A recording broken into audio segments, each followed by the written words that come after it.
Boa tarde, meus queridos. Como é que vocês estão? Bem? Espero que sim. E hoje nossa aula será de história, de arte. Essa semana tem arte para todo lado. Será uma semana bem artística. Olha só, vamos fazer nossa oração, porque hoje nós vamos falar sobre influências portuguesas e influências africanas na nossa aula de história. E nós temos uma coisa bem interessante para falar sobre as influências africanas, tá certo? Então vamos lá, vamos fazer nossa oração, vamos nos concentrar e vai colocar uma musiquinha novamente de fundo para nossa oração, tá bom? Juntem as mãos, fechem os olhos. Pai nosso que estás no céu, santificado seja o vosso nome. Venha a nós o vosso reino, seja feita a vossa vontade, assim na terra como no céu. O pão nosso de cada dia nos dai hoje, perdoai as nossas ofensas, assim como nós perdoamos a quem nos tem ofendido. E não nos deixeis cair em tentação, mas livrai-nos do mal. Amém. Santo anjo do Senhor, meu zeloso guardador, se a ti me confiou a piedade divina, sempre me rege, me guarde, me governe, me ilumine. Amém. Amém.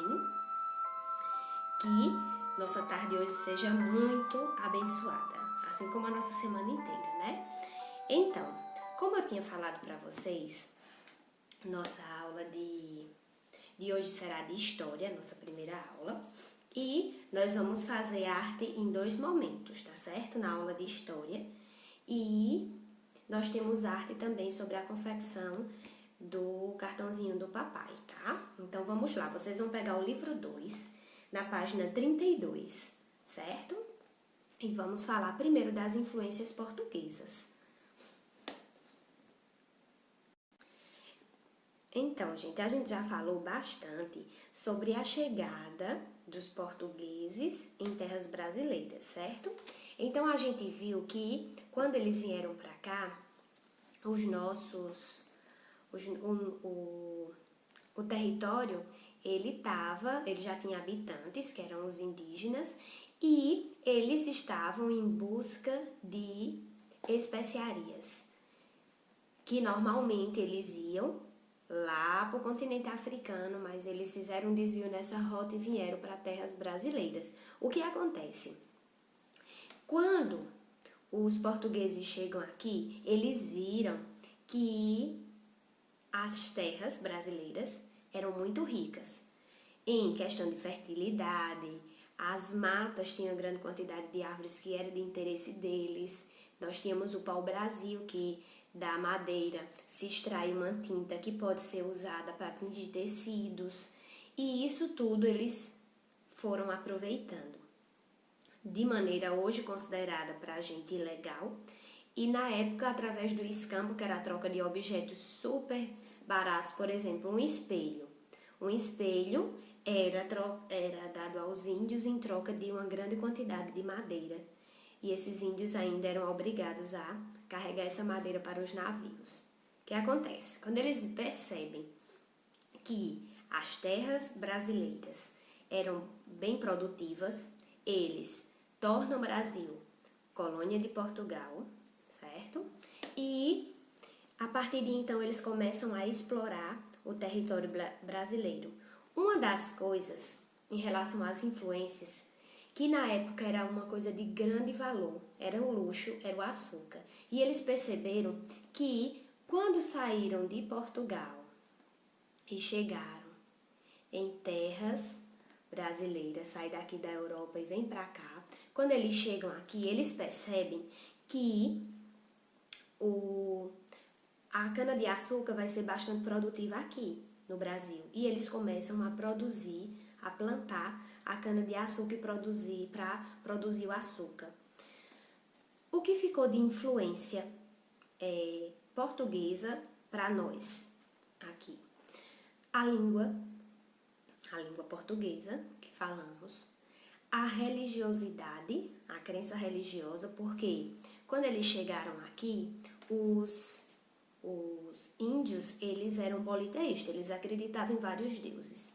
E eles catequizaram esses índios. Então, religião, a língua, a culinária, porque nós temos algumas receitas que vêm de herança portuguesa, nós temos as cantigas de roda, nós temos algumas histórias, as lendas, e tudo isso foi incorporado à cultura brasileira, certo? Então, o que ficou muito marcado na questão da culinária foram os doces. Nós vamos ver aí na página 32 que nós temos o doce, como o famoso pastel de Belém, que é uma delícia e faz muito sucesso até hoje em Portugal e é cheio de açúcar, porque é bem doce, mas bem gostoso, tá? Então, as influências portuguesas, elas vieram de várias ramificações, seja religiosa, artística e a questão culinária, tá? Mas, atravessou-se o oceano em busca de tanta riqueza e conseguimos fazer uma mistura. Apesar de tanta exploração, de tanta dificuldade, nós conseguimos. Vamos lá para o nosso livro. Olha o nosso pastel de Belém aí na nossa página. Nossa!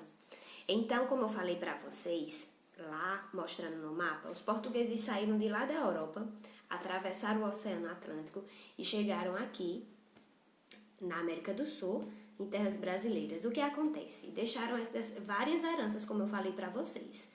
Religiosa, as lendas, as cantigas, culinária, que são alguns tipos de pratos que nós temos o hábito de fazer até hoje. E o açúcar, nós aprendemos a utilizar o açúcar justamente com esse costume europeu lá dos portugueses, porque aqui no Brasil, como eu disse, as terras eram bem produtivas e eles exploraram bastante plantando cana-de-açúcar e levavam para refinar esse açúcar e ele ficar prontinho para o consumo. O que acontece? Eles fazem vários pratos, é bem conhecido a culinária, os pratos, as sobremesas portuguesas, certo? Pão de ló, quindim, queijadinha e pastel de nata.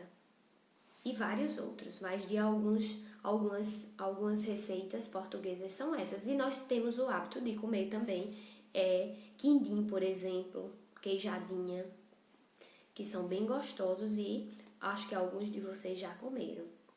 Então, jogo rápido para a gente falar, exercitar sobre as influências portuguesas. Você já experimentou algum desses doces portugueses mencionados agora há pouco? Se não, cite algum que você gostaria de experimentar. Quindim, ele parece um bolinho, deixa eu ver. Parece um bolinho pequenininho, bem amarelinho, parece ser feito de gelatina, de tão brilhosinho que ele fica, é uma delícia, tá? Faça uma lista de todos os alimentos que você consumiu hoje e que continha açúcar. Como eu falei para vocês, o açúcar, o gosto pelo açúcar, nós herdamos desses costumes aí portugueses, tá? Então, o que você comeu hoje que tinha açúcar?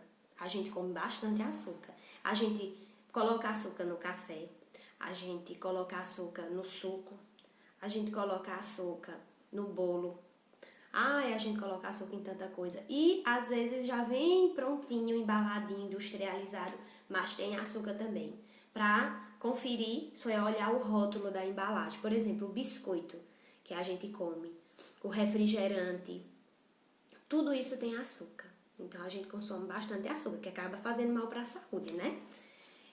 Então as influências portuguesas são várias, desde a culinária até as crenças religiosas, como eu falei para vocês, e as lendas, as cantigas de roda, muita coisa herdamos. Passamos vários perrengues, tá? Para chegarmos a esse momento de falar sobre as influências portuguesas sem um certo receio, porque a estada e o domínio português no Brasil nem sempre foi um mar de rosas, tá? Nós sabemos disso. Teve muita exploração, muita coisa ruim e depois que o Brasil se tornou independente, o Brasil foi caminhando para que essas coisas se tornassem mais tranquilas. Mas nem tudo foi bacaninha e lindo, maravilhoso não, tá? Agora na página 33 nós vamos falar sobre influências africanas. Então, gente, influências africanas, nós temos muitas também. Nós falamos várias vezes nas nossas aulas de história que o Brasil é uma mistura de várias culturas. Não foi verdade? Então, olha, nós temos influência portuguesa e nós temos influência africana, indígena, que já falamos também, e de outros povos imigrantes.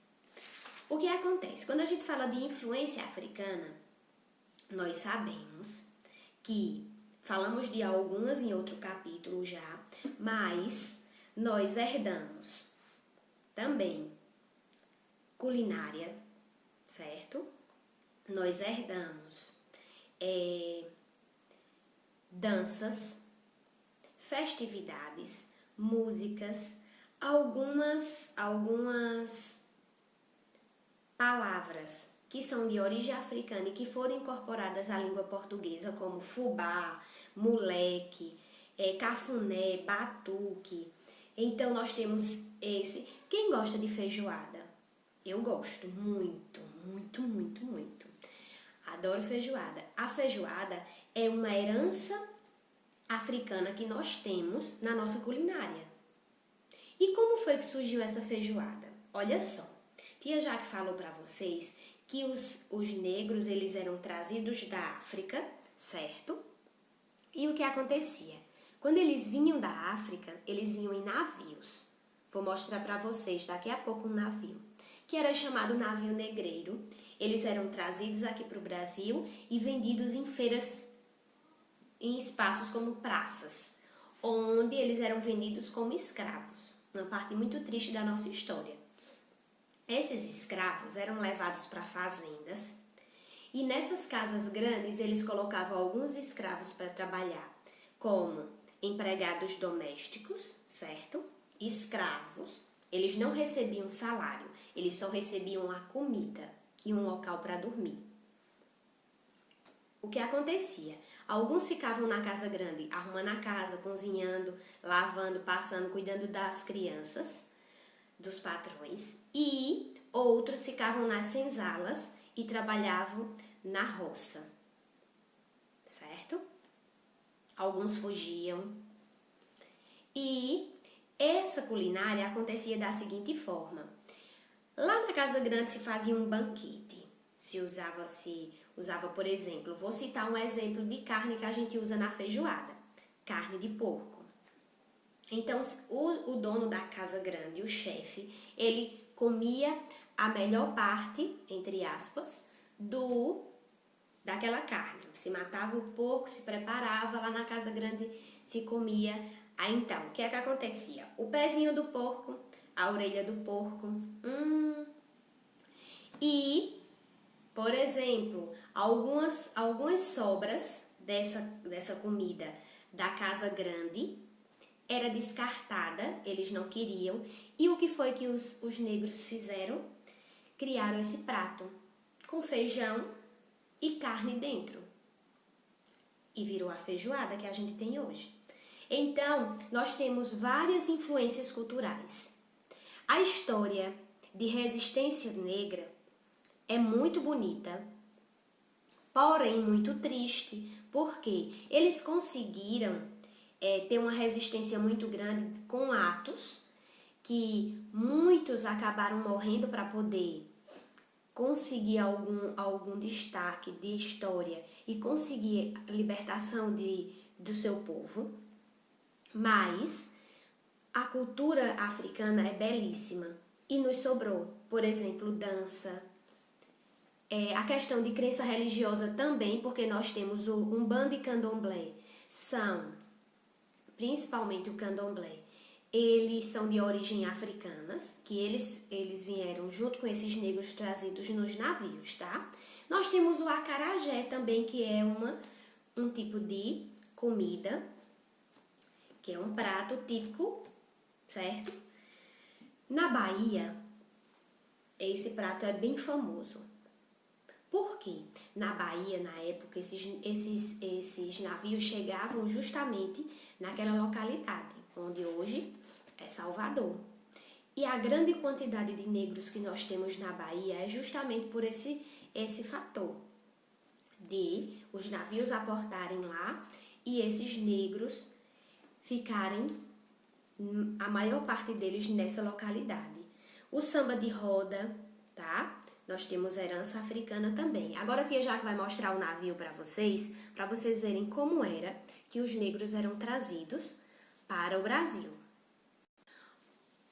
Pronto, gente, aqui tá um navio negreiro. Eram trazidos só homens? Não, eram trazidos homens, mulheres, crianças, certo?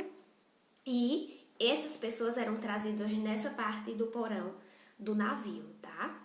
Eles eram trazidos e muito apertado. Muitos negros não conseguiam resistir à viagem, porque era uma viagem longa, tá? Atravessar o oceano de um continente para outro. Vamos ver aqui para vocês terem uma ideia do quanto eles passavam perrengue e sufoco nessas viagens, tá? Então, olha só, eles estariam aqui, ó, saíam do continente africano para vir para cá, nesses navios que eu acabei de mostrar para vocês. Quando chegavam no Brasil, eles eram comercializados, eles eram vendidos, tá?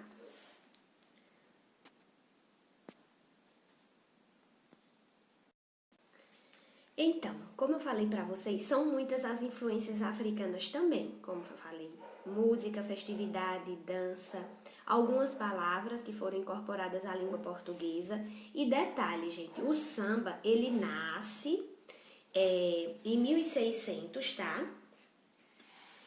Com influência africana na Bahia já, mas o que acontece, o samba, que é onde eles utilizam alguns instrumentos bem conhecidos nossos, que é pandeiro, viola, berimbau, atabaque, mas o que acontece, o samba, apesar de ter nascido na Bahia, o local onde ele se espalhou de verdade foi no Rio de Janeiro. Então, o que acontecia, essas pessoas que eram comercializadas, esses negros, eles se espalharam por todo o território brasileiro. E algumas pessoas que tinham descendência africana ou que chegavam no Cais de Porto, também no Rio, foram espalhando esse samba. E hoje o samba é bem famoso, certo? Mas botem aí na cabecinha de vocês que ele tem influência africana também, tá? Os negros, eu vou contar uma historinha para vocês do que acontecia naquela viagem no navio negreiro.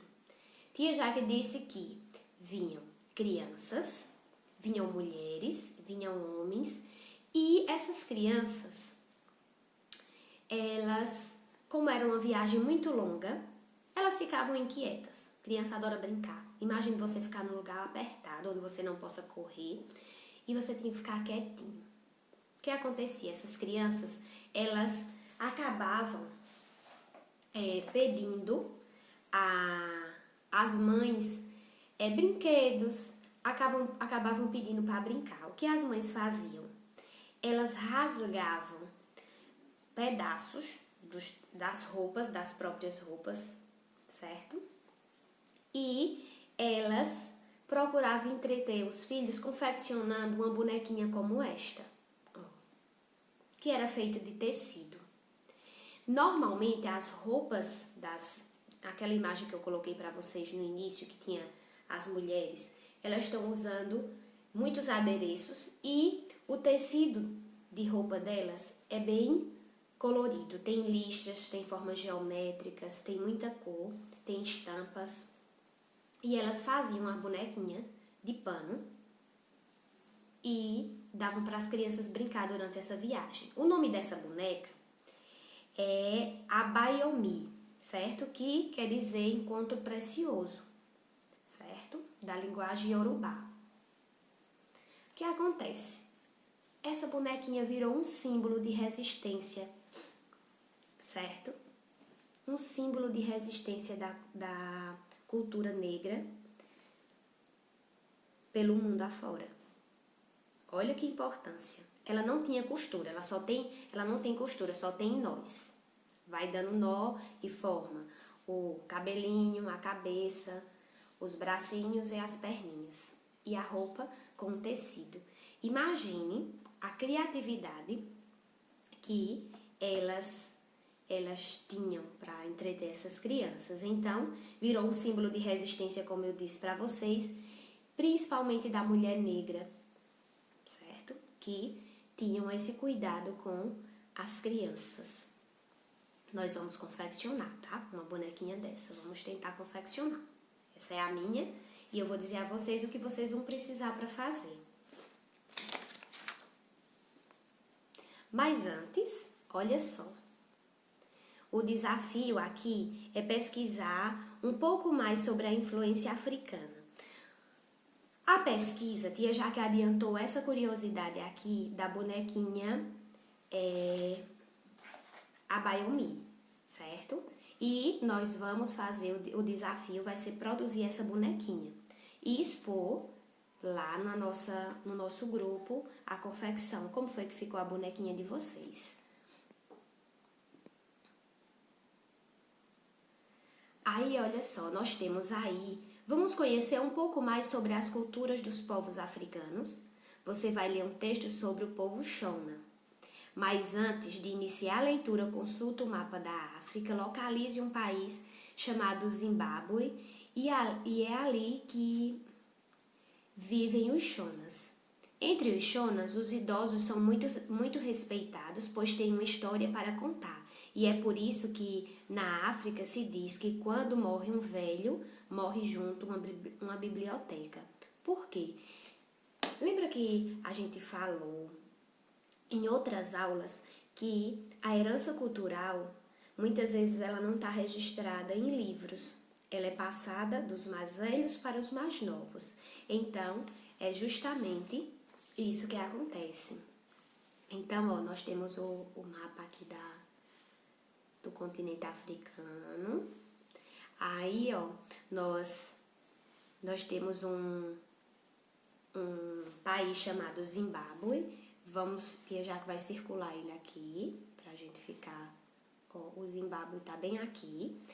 E é nesse local que a herança cultural era passada também dos mais velhos para o mais novo. Aí, ó, os Vadzumi.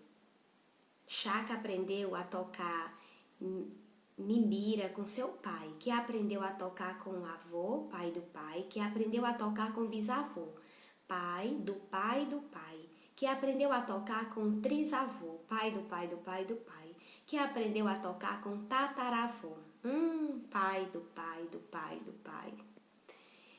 Os Vadzumi são espíritos sábios dos ancestrais que protegem o povo Shona. O povo Shona gosta de agradar os Vadzumi, tocando mimbira para eles. Na beira do rio Zambeze, todo mundo acredita que mimbira foi criada pelo povo Shona para o povo Shona. Mimbira é esse instrumento musical aí, bem popular na África, e no Brasil ele é chamado de kalimba e kisange. Muitos historiadores acreditam que ele foi inventado na região onde hoje é o Zimbábue há milhares de anos. Bem curioso, né? Pequenininho aí. E nós vamos